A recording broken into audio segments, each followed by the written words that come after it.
Hello, divine creations, divine marvels, children of God.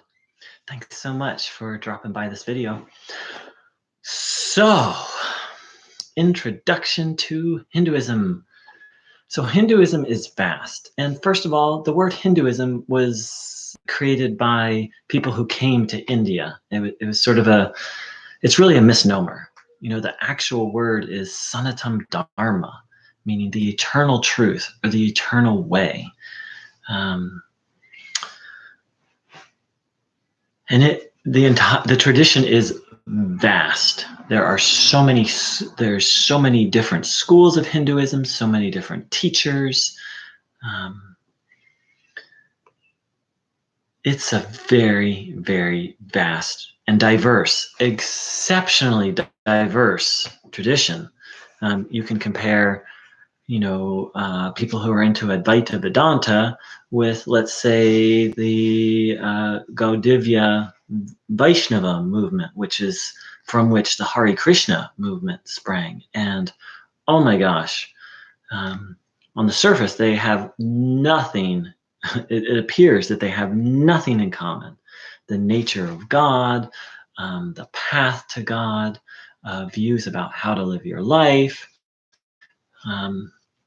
Very, very, very different. And yet, all of Sanatam Dharma is unified, in essence, by one thing: the authority of the Vedas. So what are the Vedas? The Vedas are four texts, which originally they weren't even texts. They were just very long songs. They're mantras, basically. They're collections of mantras. And added within them are contained the Upanishads. Now, above and beyond the four Vedas, there are a few extra Upanishads called the major Upanishads, and there's the Bhagavad Gita. Now, so those three things, the four Vedas, the Upanishads, and the Bhagavad Gita,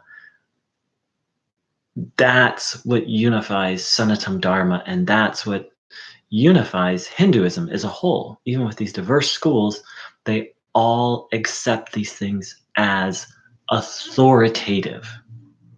That's what differentiates Hinduism or Sanatam Dharma from all other schools, all other religions, is these texts have authority.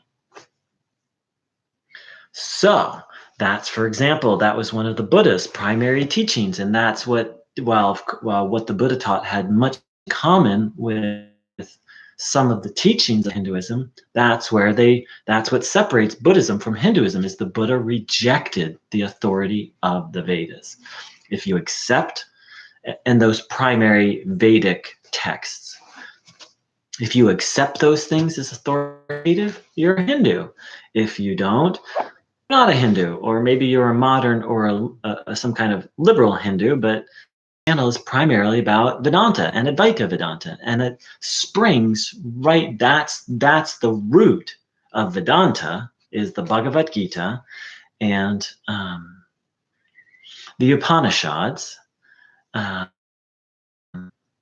then Advaita Vedanta is the Bhagavad Gita, the Upanishads, and the teachings of Adi Shankara, a specific Vedanta teacher at a specific time who sort of I don't want to say classified, who in essence codified what this particular school of Vedanta is. Okay, so we've got Sanatam Dharma, Hinduism as a whole. Then we have Vedanta, which is one of the 6 primary schools of Hinduism. It's only one of the 6. There's 5 other schools. And then within Vedanta, there's Advaita Vedanta, one school of, one particular school of Vedanta. So, into the scene, starting with Papaji, and now with it's proliferated, I would say, like a disease, Muji being a prime example.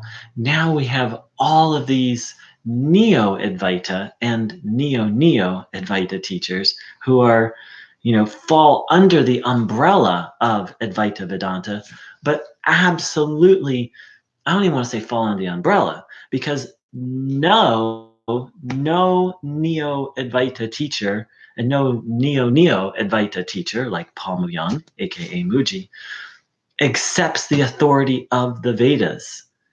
More specifically, they don't accept the authority of the Bhagavad Gita or the Upanishads or the teachings of Adi Shankara. Because what they teach is in,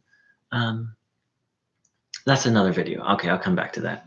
But what they teach is in real opposition to that. But the essential piece that I'm talking about right now is Muji may have Hindu kirtans, he may wear Hindu beads, he may use words like Satguru or the self, or teach self-inquiry, which is very much, but he's completely taken it out of this very clear, again, Hinduism, Sanatana Dharma, Vedanta, one school, Advaita Vedanta, one school of Vedanta, and then so he doesn't fall under the umbrella of Hinduism at all, because he